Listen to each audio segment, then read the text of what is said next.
"There's no more room at the table, Mom. Maybe you can sit outside for a bit," my daughter-in-law said, smiling like she was doing me a kindness. I remember standing there with my coat still on, the cold November air already slipping through the half-open front door, carrying the smell of roasted turkey and cinnamon stuffing past me and into the quiet street. Thanksgiving had always been my favorite holiday. For 42 years I had been the one waking up before sunrise, basting the bird, polishing the good silver, setting out the china that my own mother had handed down to me. I had believed, perhaps foolishly, that traditions were like roots. Deep. Unbreakable. But that evening, as Vanessa gently guided me onto the front porch with one manicured hand on my elbow, I realized roots could be cut clean through without anyone making a sound. The door clicked shut behind me. Through the frosted glass I could see movement, shadows passing back and forth, hear the soft rise of laughter, the clink of wine glasses.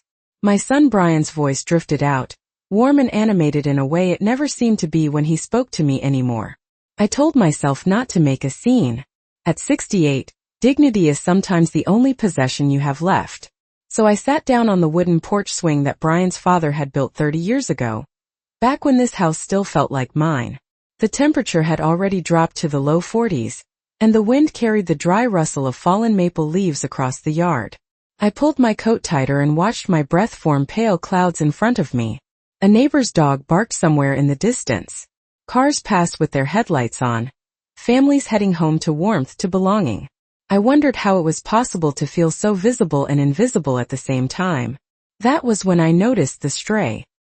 He appeared at the edge of the porch light's reach, a medium-sized golden mutt with cautious eyes and ribs faintly outlined beneath his dusty fur. He didn't growl or bark. He simply watched me, as if he recognized something in my posture, in the way my hands rested quietly in my lap. I had slipped a small container of leftovers into my purse earlier that day out of habit. Old instincts die hard. Opened it now and set a few pieces of turkey on the porch floor. The dog approached slowly, step by careful step, until he was close enough that I could see the small scar near his left ear and the worn leather collar around his neck. He ate with polite urgency, glancing up at me between bites as though making sure I wouldn't change my mind. "It's okay," I whispered, more to myself than to him. When he finished, he sat beside me, close enough that his warmth seeped through the heavy wool of my coat. For a long moment we stayed that way, two quiet creatures sharing the thin comfort of each other's presence. Then the porch light flickered. The movement caught my eye. I reached out and gently turned the dog's collar so I could read the tarnished brass tag. The engraving was faint, scratched by time, but still legible beneath the yellow glow. An address. Not just any address. My hands went still. My heartbeat seemed to echo in my ears louder than the laughter drifting from inside the house. It was the address of a place I had once driven past every Sunday afternoon, back when Brian was still a boy and his father would hum along to the radio with one hand resting lightly on mine. A place tied to promises I thought had been buried along with him. I blinked, certain I must be mistaken. But the numbers remained the same, unyielding. The dog leaned his head against my knee as if urging me to understand something I had been too willing to ignore. Inside, someone raised a toast. Outside, the wind picked up, scattering leaves like fragments of a life I could no longer hold together. I realized then that being asked to sit outside was not an accident or an oversight. It was a message. And somehow, this silent animal had just delivered the first clue to a truth my family had hoped I would never discover. The dog stayed beside me long after the porch light stopped flickering, as if he understood that neither of us had anywhere else to go that night. I did not try to push him away. I had grown used to quiet companions over the years. When my husband Thomas was still alive, our house had been full of noise that felt like music. Football games, playing too loudly on Sunday afternoons, Brian running up and down the stairs with friends who never seemed to leave, the rhythmic hum of the dishwasher after family dinners that stretched late into the evening. Back then, Thanksgiving meant 12 chairs around the table, sometimes 14 if neighbors stopped by. I would stand in the kitchen with flour on my hands and a smile on my face, listening to the chaos and believing that this was what security sounded like. The memory of those days felt almost unreal now, like something I had read in a novel rather than lived through myself. The wind brushed against my cheeks, carrying with it the faint sweetness of pumpkin pie from inside the house. I wondered who had made it this year. Vanessa never cared for baking. She preferred things that came in elegant boxes from expensive downtown bakeries, tied with satin ribbons and delivered just in time for photographs. She was very good at appearances. The dog shifted closer, his fur rough but warm beneath my fingertips as I absent-mindedly stroked the back of his neck. That was when I noticed the small metal clasp securing the collar was newer than the leather itself, as though someone had replaced it recently. I turned the tag again, tracing the engraved numbers with a trembling thumb. I knew that address. I had known it for decades. It belonged to a narrow white house on Willow Creek Road, less than 15 miles from where I now sat shivering on my own porch. Thomas used to drive past it whenever we visited his old business partner, Harold Jensen. They had built their first company together in a rented garage with cracked concrete floors and a space heater that barely worked. Harold had been the one who convinced Thomas to take risks, to believe that ordinary men could build extraordinary things if they trusted each other enough. After Harold passed away, that house had stood empty for years, a silent landmark on a road we no longer traveled. Or so I had believed. I pressed my lips together, trying to steady the sudden rush of thoughts that threatened to overwhelm me. Inside, someone turned up the music. A familiar holiday song drifted through the walls, cheerful and bright in a way that felt almost cruel. I imagined Brian carving the turkey with the same careful concentration he had shown as a boy learning to tie his shoes. I imagined Vanessa arranging plates just so, ensuring that every detail would look perfect in the photographs she would later share online with captions about gratitude and family. The realization settled over me slowly, like frost forming on glass. Over the past year, there had been small moments that did not make sense at the time. Documents Vanessa had offered to organize after Thomas died. Bank statements she had suggested moving to digital access because it was more modern. The afternoon she had insisted on driving me to an appointment across town while Brian stayed behind to handle a delivery that supposedly required his signature. I had trusted her then. Trust had always been my default setting. The dog lifted his head suddenly, ears pricked as if he had heard something I could not. His eyes met mine with a calm intensity that felt almost human. I realized that he was not lost at all.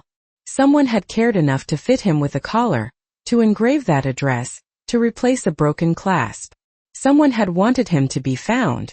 My heart beat faster, not from fear but from a growing certainty that the pieces of my life were beginning to rearrange themselves into a pattern I could no longer ignore. For years I had told myself that loneliness was simply part of aging, that distance between parents and children was natural once new families were formed. I had smiled through forgotten invitations and shortened phone calls, convinced that love did not need constant proof. But sitting there with a stray dog pressed against my side and an address from my past glinting in the porch light, I understood that some distances are not accidental. Some silences are carefully constructed. And sometimes the truth does not knock politely at the door. Sometimes it sits beside you in the cold and waits for you to notice. The front door finally opened nearly an hour later, releasing a wave of warmth and golden light that spilled across the porch like something tangible, something I could almost touch but not quite claim. Vanessa stood there framed by the doorway, her expression carefully composed into the polite concern she wore so effortlessly in public. She asked if I was all right, as though the answer could possibly be yes, as though she had not been the one to place me outside in the first place. I told her I was simply enjoying the fresh air. The words tasted strange but steady. She nodded, satisfied, and disappeared back inside before I could say anything else. The dog remained at my feet, unmoving, loyal in a way that felt both comforting and unsettling. I realized then that I did not want to go back into that dining room. Not yet. Not until I understood what was happening beneath the surface of the life I thought I still belonged to. Eventually the porch light steadied and the wind softened into a distant whisper through the bare branches. I rose slowly, my joints protesting with the familiar stiffness that comes after sitting too long in the cold. The dog followed as I stepped down onto the gravel path, his nails clicking softly against the stones. I did not know exactly why I began walking toward the gate. Perhaps it was curiosity. Perhaps it was the quiet insistence of the address engraved on that worn tag. 15 miles was not far by car, but it felt like a lifetime by memory. I had not driven past Willow Creek Road in nearly a decade. After Thomas died, so many places became too heavy with meaning to revisit. I had folded them away in my mind like old letters tied with ribbon, convinced that leaving them untouched was the same as letting them rest. The headlights of passing vehicles cast brief silver flashes across the street as I reached my car. The dog waited patiently beside the passenger door, as if he had always known where he was meant to go. I opened it without hesitation. The interior still carried the faint scent of lavender sachets I kept tucked beneath the seats, a habit Thomas used to tease me about. The engine started on the second try, its low hum grounding me in the present moment. I glanced once more at the glowing windows of the house behind me.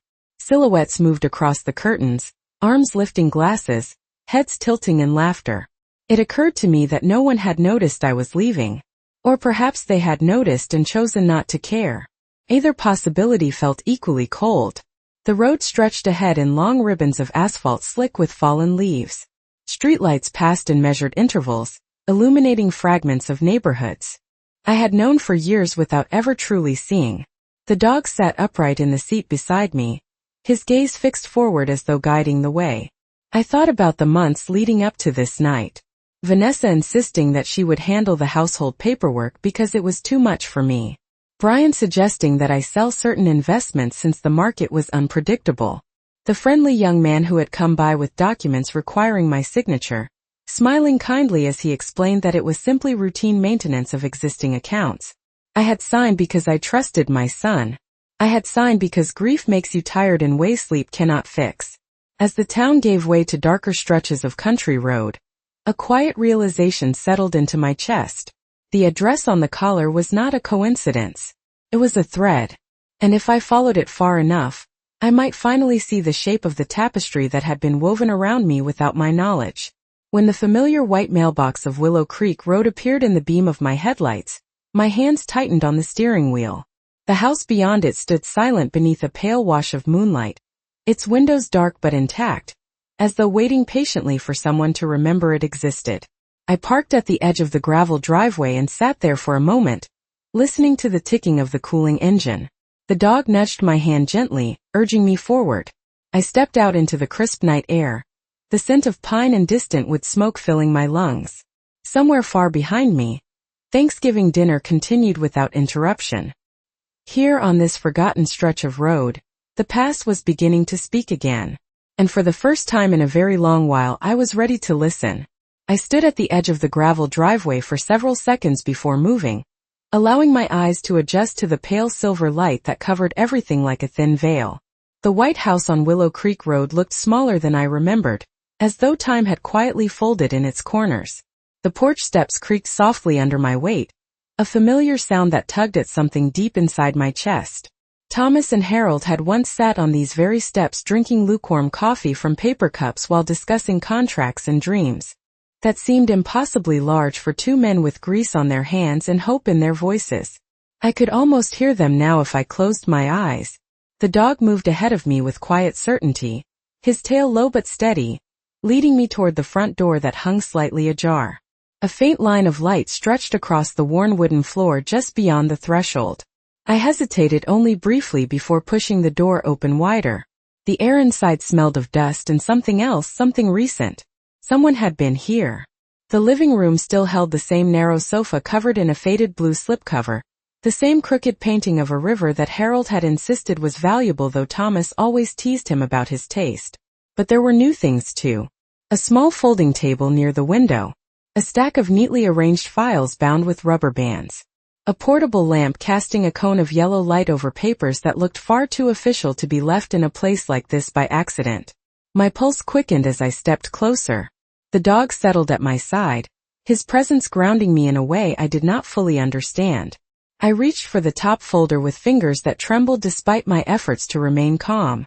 My name was printed there in clear, precise lettering. Margaret Collins. Beneath it, legal terms that seemed to shift and blur until I forced myself to breathe slowly and read each line with deliberate care. Property transfer authorization. Financial restructuring agreement. Durable power of attorney. The dates aligned with the months after Thomas passed away. The weeks when I had been moving through each day as though underwater, signing whatever was placed in front of me because it felt easier than asking questions I was too tired to form. I sank down onto the edge of the sofa, the springs groaning softly in protest. Outside, the wind brushed against the siding like a whispered warning. Inside, the truth unfolded piece by piece, colder than the November night I had just left behind. Brian's signature appeared on several pages as a witness. Vanessa's name appeared as an appointed coordinator, a role that sounded helpful until I realized how much control it implied. My gaze drifted to the narrow hallway that led toward what had once been Harold's study. A thin strip of light glowed beneath the door. Someone was here now. The dog rose instantly, his ears alert, his body tense but not afraid. I felt a strange steadiness settle over me, the kind that comes when confusion finally gives way to clarity. For years I had believed that love meant giving people the benefit of every doubt. Tonight I understood that doubt can sometimes be a form of protection we deny ourselves. I stood slowly, smoothing the creases from my coat as though preparing for an ordinary conversation. Each step toward that door felt heavier than the last, weighted with memories and the fragile beginnings of resolve. I thought of the laughter still echoing faintly in my imagination from the house I had left behind, of the empty chair that would remain unnoticed for hours. I thought of Thomas's voice telling me once that business was never just about numbers. It was about trust. And when trust was broken, the damage spread quietly through everything that followed. My hand hovered over the brass doorknob, cool and solid beneath my palm. The dog leaned against my leg as if reminding me that I was not alone. Not anymore. I turned the knob and stepped forward into a future that no longer felt like something happening to me, but something I was finally ready to face. The door opened with a slow sigh, revealing a narrow study that seemed untouched by time, and yet disturbingly alive in the present. A single desk lamp cast long shadows across the room, illuminating a figure seated at the far end of a heavy oak desk. For a brief moment my heart faltered, not from fear but from recognition that came like a distant echo finally reaching shore. It was Martin Hayes, the attorney who had handled Thomas's estate, the same man who had once sat at our kitchen table reassuring me that everything would be taken care of. He looked older now, his hair thinner, his shoulders slightly hunched as though weighed down by something he had carried for too long. He rose slowly when he saw me, surprise flashing across his face before settling into something more complicated, something like relief. He said my name in a quiet voice that seemed to acknowledge both the years between us and the gravity of this unexpected meeting. I did not ask him why he was here. Instead I stepped fully into the room and closed the door behind me, aware of the dog positioning himself just inside the threshold as though guarding the fragile boundary between past and present. Martin gestured toward the folders spread across the desk, their edges aligned with meticulous precision. He explained that he had been trying to reach me for months, that letters had been returned unopened and phone calls redirected through polite but firm intermediaries. He said he suspected I had been shielded from information that was rightfully mine, but he had not wanted to believe that my own family could orchestrate such a quiet exclusion. I listened without interruption, my gaze drifting over documents that now felt less like puzzles and more like evidence. The house on Willow Creek Road, he told me, had not remained abandoned after Harold's death. Thomas had quietly purchased it years earlier as part of a long-term investment plan, a safeguard meant to ensure that I would always have somewhere to go if circumstances ever changed. It had been placed in a trust under my name, protected by clauses that required my full awareness and consent before any transfer could occur. Martin's voice tightened as he described how recent filings suggested those protections had been bypassed through a series of authorizations signed during the months when grief had clouded my judgment and fatigue had dulled my instincts. Vanessa's role had been presented as administrative support. Brian's involvement had been framed as filial responsibility. Together they had created a narrative of efficiency and care that masked a gradual shift of control. I felt no surge of anger as he spoke, only a growing stillness that spread through my chest like winter settling over a quiet lake. The dog moved closer, resting his head against my knee in silent solidarity. Martin slid a final envelope across the desk toward me. Inside was a notarized notice indicating that the trust had not yet been fully dissolved. There remained a narrow window in which its original terms could be reinstated if I acted decisively. Outside, a gust of wind rattled the loose panes, reminding me how fragile structures become when left unattended. I thought of the dinner table I had been asked to leave, of the laughter that had followed my absence as though it were a minor inconvenience rather than a deliberate choice. For years I had measured my worth through the comfort I provided others. Tonight I began to understand that worth could also be measured by the courage to reclaim what had been quietly taken. Martin waited for my response with the patience of someone who knew that decisions formed in silence often carried the greatest weight. I folded the documents carefully, placing them back into the envelope as though returning pieces to a game board that had suddenly revealed its true design. When I finally spoke, my voice surprised even me with its steadiness. I said that I would not confront anyone yet. I said that some truths required the right moment to be seen clearly. The dog's collar glinted faintly in the lamplight, its engraved address no longer a mystery but a key. And as I stepped back into the night, envelope held firmly in my hands, I realized that the path ahead would not be defined by what had been done to me, but by what I chose to do next. The drive back felt longer than before, as though the road itself had stretched in quiet resistance to the direction my life was beginning to take. The envelope rested on the passenger seat beside the dog, its edges catching the occasional glow of passing headlights like a reminder that some truths cannot be unseen once they have come into focus. I kept both hands steady on the steering wheel, aware that the calm settling over me was not peace but preparation. For years I had believed that strength meant endurance, that love meant giving more than you received and trusting that fairness would eventually find its way back to you. Tonight I understood that endurance without awareness can become permission, and I had unknowingly granted far too much of it. When I pulled into the familiar driveway, the house looked exactly as I had left it, warm light spilling through the windows, shadows moving in patterns that suggested laughter still filled the rooms. The dog remained quiet as I turned off the engine, his presence now a silent pact between us. I sat there for a moment, studying the reflection of my own face in the darkened glass. The woman staring back did not look defeated. She looked awake. I stepped out into the crisp night air and walked toward the front door with deliberate ease, as though returning from an ordinary errand. Vanessa opened it before I could reach for the handle, her expression shifting almost imperceptibly from irritation to surprise. She asked where I had gone in the same gentle tone she used when speaking to strangers at charity events. I told her I had needed some air. It was not a lie, just an incomplete truth. Brian appeared behind her, his tie loosened, his cheeks flushed from wine and conversation. He asked if everything was all right, but his eyes did not quite meet mine. I smiled in the way I had practiced for decades, the way that reassured others without revealing anything at all. Dinner was nearly finished. Plates were stacked by the sink. The scent of sweet potatoes and sage lingered in the air like the ghost of a celebration that had never truly included me. I moved through the kitchen quietly, noting small details that would have escaped my notice before. A folder partially concealed beneath a stack of mail. A new set of keys resting beside Vanessa's handbag. Brian's phone lighting up with a notification he quickly silenced when he saw me glance in his direction. These were not dramatic revelations. They were fragments. But fragments, when arranged with care, can form a map. I placed the envelope in the bottom drawer of my bedroom dresser later that night, beneath sweaters folded with habitual precision. The dog curled up on the rug as though he had always belonged there. I wondered briefly what Vanessa would say in the morning when she noticed him, then decided it did not matter. Some conversations would happen soon enough. Sleep did not come easily.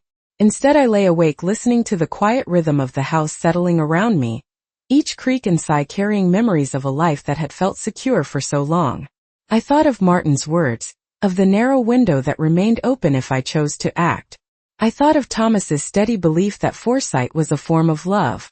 By the time dawn traced pale lines across the curtains, my decision had taken shape. I would not confront them in anger. I would not accuse or plead or demand explanations that would only lead to rehearsed denials. I would watch. I would listen. I would gather what had been scattered and hold it until the moment came to place it all on the table where it could no longer be ignored. Downstairs I could hear Vanessa moving through the kitchen, her footsteps brisk and purposeful. Brian's voice followed, softer, uncertain. The dog lifted his head, ears alert, sensing the shift in something invisible yet undeniable. I rose slowly, smoothing my hair with steady hands.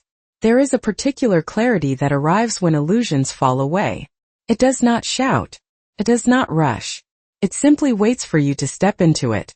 And as I walked toward the door, envelope hidden safely out of sight, I understood that the next phase of my life would not be about surviving what had been done. It would be about choosing with quiet intention what would happen next.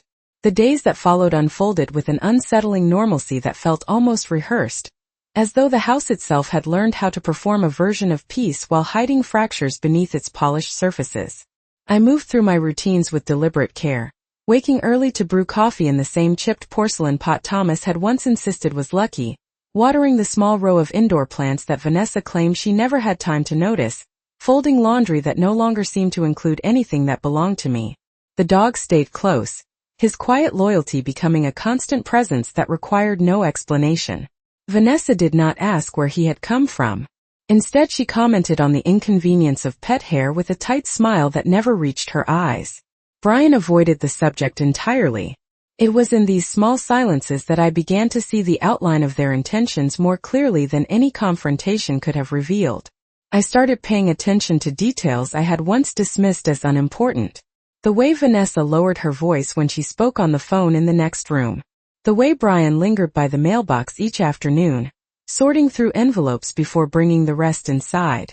The sudden appearance of a real estate brochure on the kitchen counter, its glossy images of modern condominiums suggesting futures that did not seem to include me. I said nothing. Instead, I listened. I watched. I allowed them to believe that grief had dulled my awareness, that age had softened my instincts. One morning, as sunlight filtered through the blinds in pale stripes, the doorbell rang. Vanessa glanced toward the entryway with a flicker of annoyance before gesturing for me to answer it. A delivery driver stood on the porch holding a small certified envelope that required a signature. He spoke politely, his tone carrying the practiced neutrality of someone accustomed to witnessing other people's private tensions without comment. I signed my name carefully, noting the address printed in the corner of the receipt.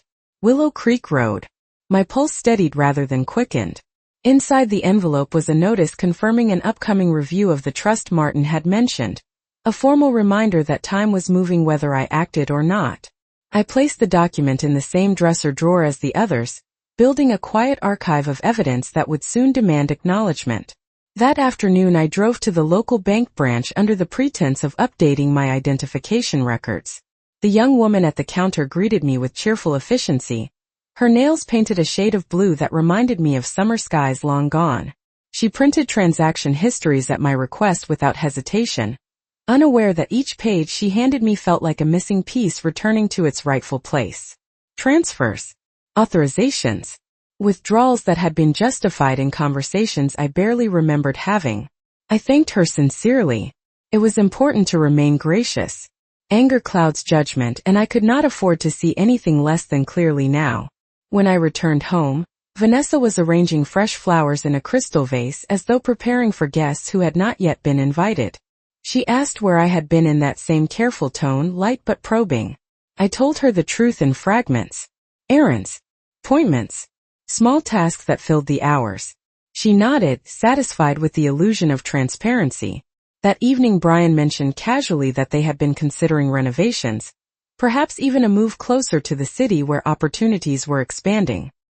He spoke as though discussing the weather, his voice steady but his fingers tapping restlessly against the table. I smiled and said that change could be healthy.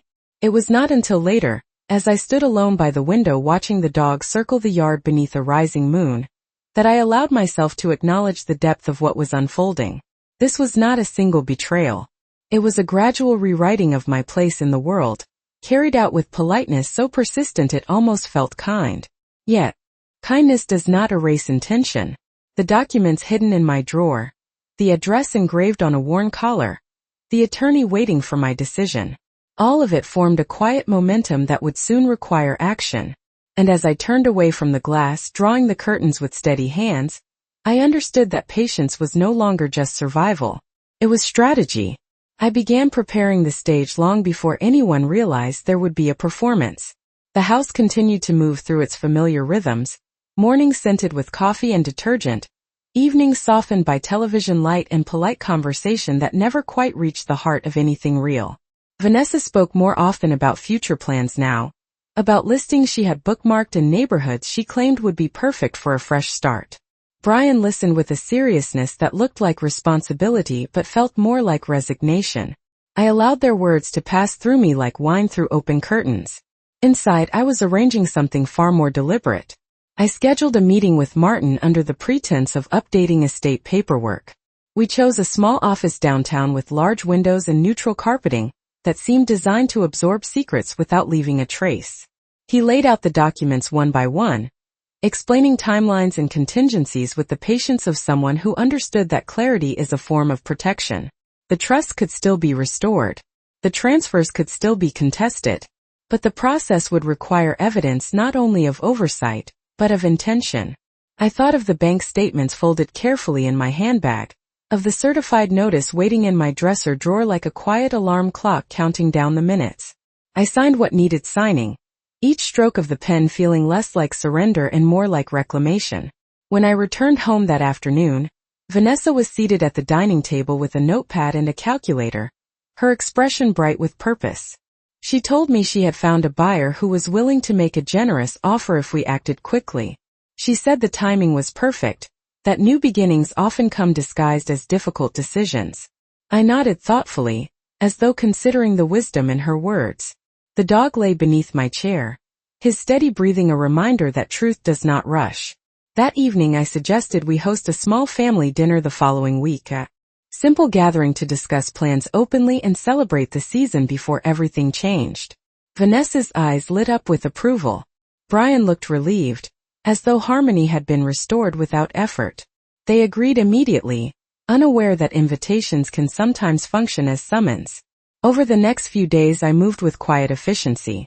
I visited the bank again to request certified copies of key transactions. I stopped by the county records office where an older clerk with kind eyes helped me locate property filings that bore my signature but not my awareness. I drove past Willow Creek Road at sunset, watching the White House glow softly in the fading light, its windows reflecting possibilities rather than loss. Each errand felt like placing another candle along a darkened path. At home I resumed my role with careful precision. I cooked meals Vanessa praised for their comfort. I listened attentively when Brian spoke about renovation budgets and market trends. I even asked his opinion on minor household repairs, allowing him to believe his guidance still shaped my decisions. Trust, I was learning, can be mirrored as easily as it can be broken. On the morning before our planned dinner, I placed the envelope containing all the gathered documents on the kitchen counter, then covered it with a linen napkin as though it were simply part of the table setting. The gesture felt symbolic, almost ceremonial. The dog watched from the doorway, his tail giving a single slow wag as if acknowledging that the moment we had been moving toward was finally within reach. Outside, autumn leaves skittered across the driveway in restless patterns. Inside, the house hummed with anticipation that no one else could yet name. I set the table with the same inherited china that had once represented continuity. Now it represented clarity. And as I adjusted the final place card with steady hands, I understood that what would unfold next was not confrontation for its own sake. It was revelation. A chance to let the truth speak in a voice too clear to be softened by excuses or delayed by polite misunderstanding. The evening arrived with a calm that felt almost rehearsed, the kind of stillness that settles over a stage just before the curtain rises. I had spent the afternoon moving through the house with quiet intention, lighting candles that softened the edges of every room, arranging the inherited china with the same precision I had practiced for decades. Vanessa complimented the table setting with genuine enthusiasm, her voice warm and confident as though she believed she was witnessing a farewell ritual she had helped orchestrate.